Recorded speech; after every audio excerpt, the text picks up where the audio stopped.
Welcome back to the channel, fat boys. Today I was out on a hike, and you know what I decided I needed to talk about?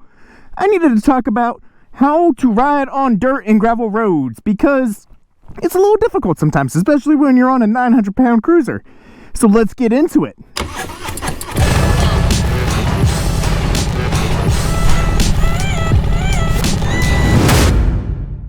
The first thing that I kind of really wanted to talk about when we're doing this is that it's really about mental preparation, knowing that you're going to be handling these roads.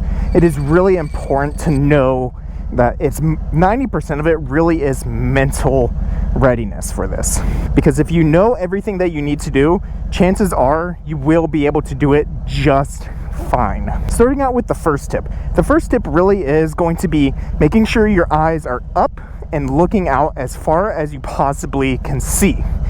The further out you're looking, the more variables you're going to be able to see out in front of you and know how to avoid them. The second tip that I'm going to be talking about is to make sure you're always staying loose. You want to make sure you're constantly thinking about staying loose. And then another side tip about all this is that you're on a motorcycle. You're able to kind of pick and choose a finer line of where you want to go. And then the third and most important tip is just to make sure you're not doing any jerky movements. When you input a movement, it's always nice and gradual and slow. So let's go ahead and start, and I will talk through my ride.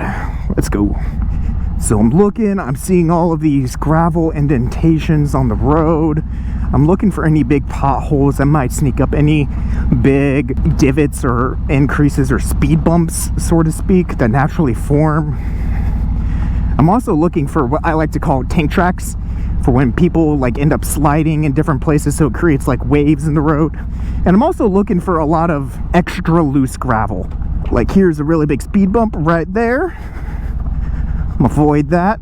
And I see all this loose gravel right in front of me, so I'm gonna try and actually coming over to the firmer side. See, I'm trying to avoid all that right in there. So I'm over on the firmer side. This is making my life a lot easier. I have the clutch in. I'm holding the front brake just a little bit, enough to keep me slowed down, so I have something to help stabilize me. Now I'm going through this. There's some loose gravel right there to my right. I'm avoiding that.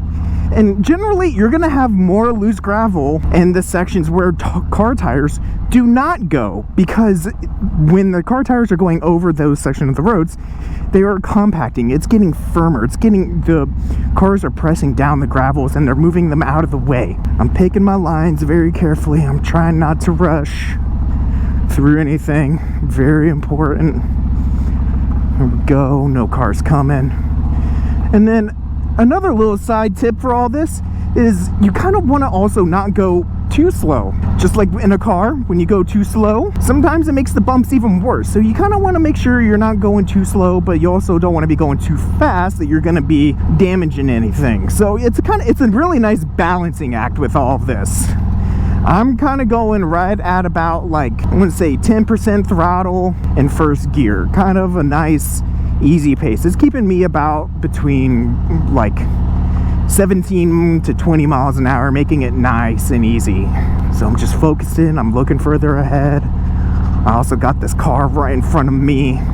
Here we go. All these bumps. Taking a little bit slower, pushing on that rear brake, trying to make my life a little bit easier. So these are I don't know if you guys can see them right now. These are the tracks that I was talking about, where it just kind of like goes up and down. You got to really make sure you're not caught in a bad place with this, because that can really mess you up. Really big divot right there, looking ahead. I'm also currently watching the car right in front of me to see how they're reacting to the changing conditions of the road. When they're slowing down, they're generally also seeing a really big divot up front, so they're going to slow down. And when they're moving up and down, that tells me that there's a lot of movement in the ground right ahead. So you're just constantly looking around for all of these changing variables. You want to make sure that you're not the one who's caught in these. And here we go. This is downhill. I'm riding that rear brake. I'm pushing on the front brake just a little bit, just to keep some friction, but mainly the rear brake, so it helps stabilize the back end. Not doing anything crazy. Super bumpy, but super pretty views. Oh my gosh. go. Keeping it slow. Want to make sure I'm not doing anything too unpredictable. I'm really not going above 20 miles an hour.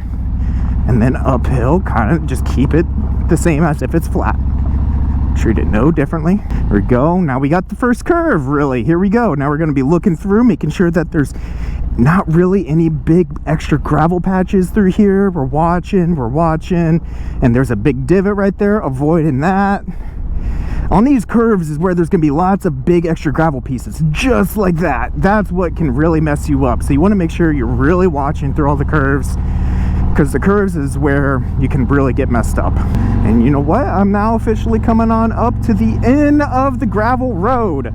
So hopefully you enjoyed this video. If you did, make sure you go ahead and smash that like button, and make sure if you're not already, go ahead and hit that subscribe button. Really helps out the channel. Make sure you ring that bell notification so you know when the next video comes out, and I'll catch y'all in the next one. Peace.